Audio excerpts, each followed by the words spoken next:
بتائی اور شاہ صاحب اس حوالے سے اگر کچھ رائے ہو تو مجھے ضرور آگاہ کریں۔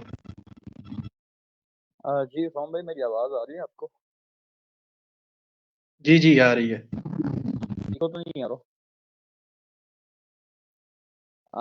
بالکل، جیسا کہ آپ نے فرمایا کہ یہ جو نئی نسل کے جو بچے ہیں، ان کا سب سے بڑا مسئلہ یہی ہے کہ ہم بعض دفعہ جو ہے ان کے ساتھ کچھ ایسے الفاظ میں بات چیت کرتے ہیں جو الفاظ انہیں سمجھ نہیں آتے ہیں، حالانکہ ہم وہی بات یا پھر وہی الفاظ آسان زبان میں جو ہے ان کے ساتھ بات کریں گے تو انہیں 100% جو ہے وہ سمجھ آ جاتی ہے، لیکن ہم جو ہیں وہ کچھ زیادہ ہی مطلب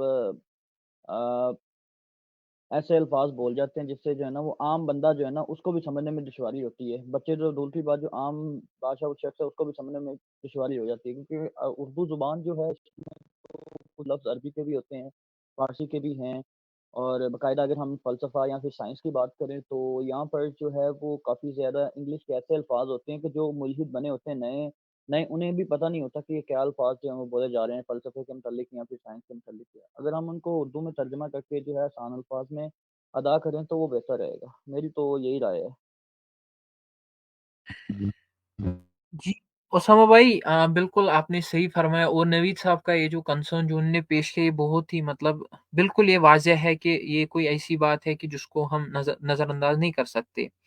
البتہ آرگیومنٹس کی جو ہے اقسام ہیں، اور جو مجھے لگتا ہے کہ ایک انسٹنکٹ کے حساب سے یا پھر ہم عام زبان میں کسی آرگیومنٹ کو اگر ہم پیش کر سکتے ہیں یا کسی آرگیومنٹ سے قائل کر سکتے ہیں، تو مجھے لگتا ہے جو ڈیزائن آرگیومنٹس آ رہا ہے آئے گا انشاءاللہ، چونکہ یہ ابھی پہلی سٹریم ہے اس سلسلے میں، تو ڈیزائن آرگیومنٹ ایک ایسا آرگیومنٹ ہے مجھے لگتا ہے وہ چھوٹا سا بچہ بھی سمجھ پائے گا، چونکہ آرگیومنٹس کی بہت اقسام ہے، تو ڈیزائن آرگیومنٹ ایسا ہوگا جو انشاءاللہ بچہ بھی سمجھ پائے گا۔ مجھے لگتا ہے مفتی صاحب آ گئے ہیں، تو انشاءاللہ مفتی صاحب کو اپنا ٹائم دے دیتے ہیں، اس پہ جی انشاءاللہ مفتی صاحب آپ کنٹینیو کریں۔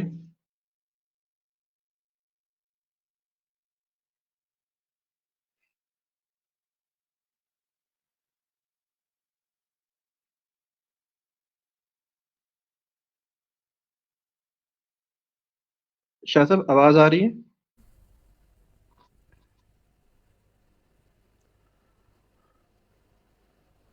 جی ابھی میری آواز آ رہی ہے؟ جی جی آ رہی ہے، آ رہی ہے، شاہ صاحب آپ کنٹینیو کریں۔ جی اچھا، یہ دوسری جو دلیل ہے، طریقہ ہے اس کا، تھامس ایکوینس کا ارسطو کے فلسفے سے، وہ یہ کہ دا فرسٹ کاز، اس میں سب سے پہلا پریمس ہے، یعنی پہلا مقدمہ ہے کہ the thing in the world have a cause, کہ کائنات کے اندر جتنی چیزیں ہمیں نظر آ رہی ہے نا، تو ان چیزوں کی کوئی نہ کوئی علت ہے، کوئی نہ کوئی سبب ہے۔ اب اس کی دو صورتیں ہیں، ایک صورت یہ ہے کہ ہر چیز یعنی کائنات اپنے لیے خود علت و خود سبب ہو، تو یہ تو ناممکن ہے عقلاً، یعنی عقل کے نزدیک یہ بات ناممکن ہے کہ ایک چیز اپنے لیے خود ہی سبب ہو، کائنات اپنے لیے خود ہی سبب ہو، and nothing is the cause of itself، کوئی چیز اپنے لیے خود سبب نہیں بن سکتی۔ تو اس کا لازمی نتیجہ یہ ہے کہ جب ہم نے یہ بات مان لی کہ کائنات کے اندر جتنی بھی چیزیں ہمیں نظر آ رہی ہے یا بنی ہوئی چیزیں ہمیں نظر آ رہی ہے، تو ہر بنی ہوئی چیز کے لیے کوئی نہ کوئی سبب ہونا ضروری ہے، کوئی علت ہونا ضروری ہے، اور کوئی چیز اپنے لیے علت نہیں بن سکتی، تو اس کا نتیجہ یہ نکلتا ہے منطقی طور پہ کہ so every thing in the world must have a first cause یا این انکازڈ کاز، کہ یہ کائنات جو قائم ہے تو وہ ایک ایسے سبب پر، ایک ایسی علت پر قائم ہے کہ جو خود کسی علت کی محتاج نہیں ہے۔ تو فرسٹ کاز اور کازالٹی کا جو استدلال ہے منطق میں اور فلسفے میں، تو یہ بھی ہمیں ایک ایسے وجود اور ایسی ہستی کی طرف لے جاتی ہے کہ جو خود کسی سبب کا اور علت کا محتاج نہیں ہے، لیکن وہ تمام کائنات کے لیے اور تمام چیزوں کے لیے، بنی ہوئی چیزوں کے لیے سبب اور علت بنتی ہے۔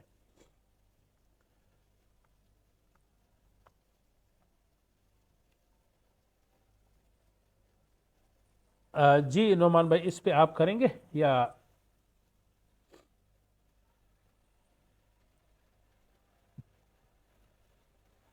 جی مفتی صاحب جی جی، یہ جو فرسٹ کلاس کی بات آتی ہے تو اس میں یہ سوال بھی ہوتا ہے کہ یہ جو پرائم موور یا پرسٹاف کی آپ نے بات کی، تو ایسا بھی تو ہو سکتا ہے کہ اس میں وہ ساری خصوصیات یا صفات موجود نہ ہوں جو آپ پیش کرتے ہیں۔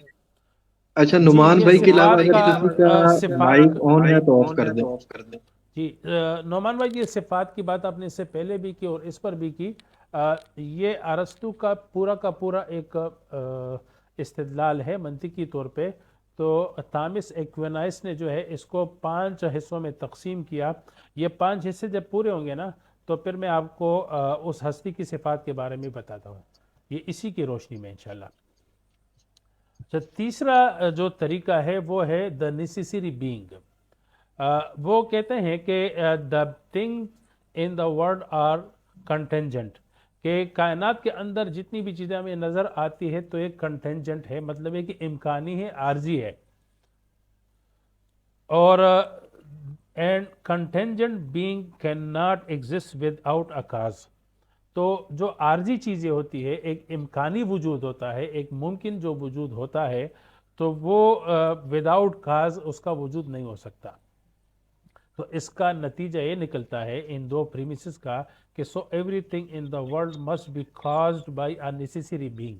تو اب ان تمام ممکنات کے لیے، تمام کنٹینجنٹ بینگز کے لیے ہمیں کوئی نیسیسری بینگ کا وجود ضروری ہے، ورنہ ہم ان تمام امکانی کنٹینجنٹ بینگز کا ہم کوئی توجیہ نہیں کر سکتے سوائے اس کے کہ اس کے لیے کوئی نیسیسری بینگ ہو، یعنی جس کو اردو میں یا کیا نام ہے عربی میں جو ہے وہ واجب الوجود کہتا ہے، یعنی ایسا وجود جو کنٹینجنٹ نہ ہو بلکہ نیسیسری ہو۔ اس میں ہم مزید وضاحت بھی کر سکتے ہیں کہ کنٹینجنٹ کو ہم اگر پوسیبل بینگ کہیں تو پوسیبل بینگ وہ ہوتا ہے کہ جو دوسرے پر موقوف ہوتا ہے، یعنی دوسرے پر ڈیپینڈ ہوتا ہے، اور نیسیسری بینگ کا مطلب یہ ہوتا ہے کہ جو انڈیپینڈنٹ ہوتا ہے، مطلب ہے کہ وہ کسی چیز پر ڈیپینڈ نہیں ہوتا۔ تو جو چیزیں ڈیپینڈڈ ہے یعنی ممکنات، تو اس کے لیے جو ہے وہ انڈیپینڈنٹ بینگ کا ہونا اس لیے ضروری ہے کیونکہ پھر انفینٹ ریگریشن لازم آئے گا، اور جس طرح میں نے عرض کیا کہ ان تمام کے تمام استدلالات کی جو بنیاد ہے، جو مطلب ہے کہ اصل ہے، وہ کیا ہے؟ وہ یہ کہ اگر ہم کائنات کی توجیہ کریں گے تو ہمیں انفینٹ ریگریشن سے بچنا پڑے گا، ورنہ ہم کائنات کی توجیہ ارسطو کے اس فلسفے کے تناظر میں نہیں کر سکتے۔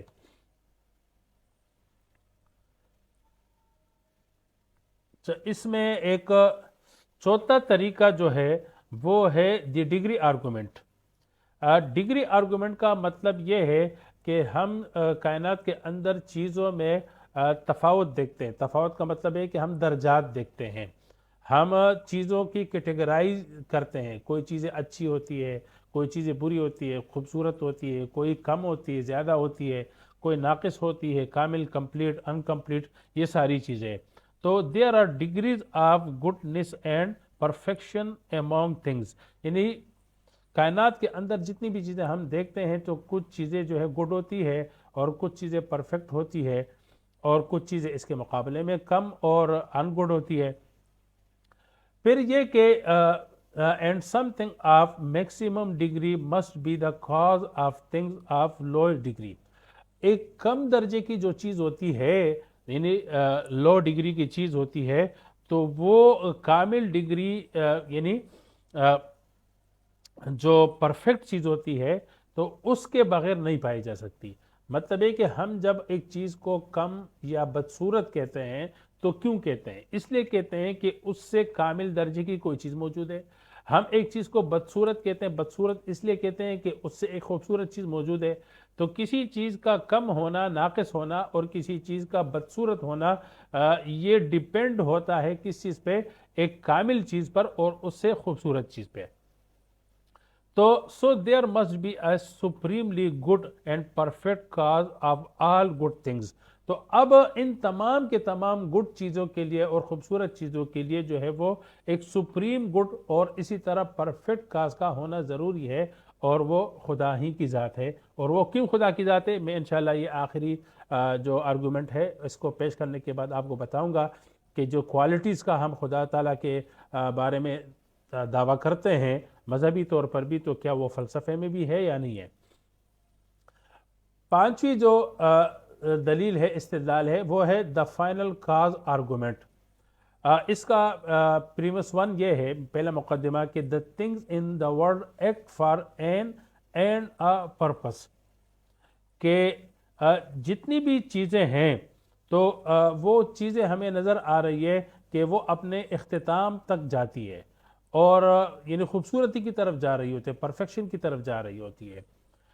اب ایک چیز جو ہے اپنے اینڈ تک، اپنے انتہا تک، اپنی منزل تک جا رہی ہوتی ہے، تو اس کے لیے ضروری ہے کہ یعنی اس کے لیے انٹیلیجنٹ بینگ کا ہونا ضروری ہے، ورنہ کوئی چیز اگر انٹیلیجنٹ نہ ہو اور وہ خود بخود ریڈملی اور اندھے قانون کی، یعنی اندھا بن کر، کوئی اندھا جو ہے نا اپنے منزل تک نہیں پہنچ سکتا۔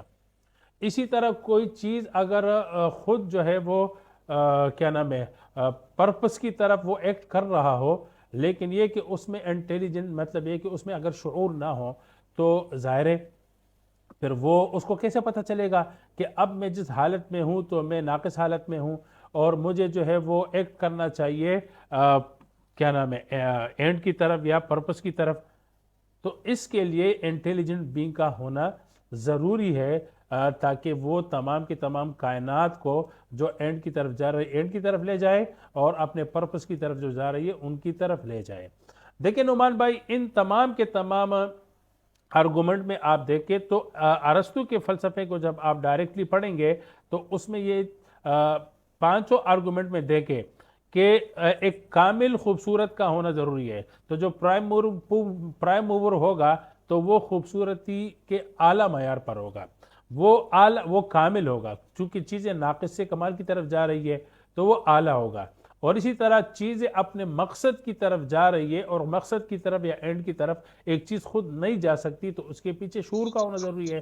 تو وہ کائنات کی وہ ہستی، یعنی کائنات کو چلانے والی وہ ہستی جو اینڈ کی طرف یا پرپس کی طرف لے جا رہی ہے، مقصدیت کی طرف لے جا رہی ہے، تو وہ باشعور اور انٹیلیجنٹ ہونا چاہیے تاکہ اس کو مقصد کا پتہ ہو۔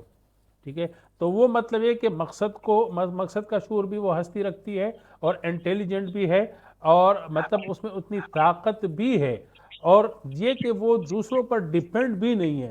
تو ان تمام کے تمام آرگومنٹ سے ہمیں جو اس پرائم موور کی یا اس نیسیسری بینگ کی جو صفات یعنی سمجھ میں آتی ہے، تو فلسفہ بھی کہتا ہے کہ وہ خالق کائنات جو ہے وہ بالکل کامل ہونا چاہیے، یعنی وہ کمال درجے کا خوبصورت ہونا چاہیے، کمال درجے کا وہ انٹیلیجنٹ ہونا چاہیے، وہ کسی دوسرے پر جو ہے وہ ڈیبیٹ نہیں ہوگا، بلکہ خود وہ نیسیسری ہوگا، اور وہ اس کے لیے کسی کاز کی ضرورت نہیں ہوگی، یعنی وہ کاز پہ موقوف نہیں ہوگا کہ اس کو کسی نے بنایا ہو، اور یا یہ ہے کہ اس کا امکانی وجود ہو، اور امکانی وجود کا مطلب یہ ہوتا ہے کہ اس کے ہونے اور نہ ہونے کے دونوں مطلب آپشن برابر ہو، تو وہ تو نیسیسری ہے۔ جب وہ نیسیسری ہے تو اس میں دو آپشن نہیں ہوں گے، بلکہ ایک ہی آپشن ہوگا کہ وہ نیسیسری بینگ ہی ہے، موجود ہی ہے، ایگزسٹ ہی کرتا ہے۔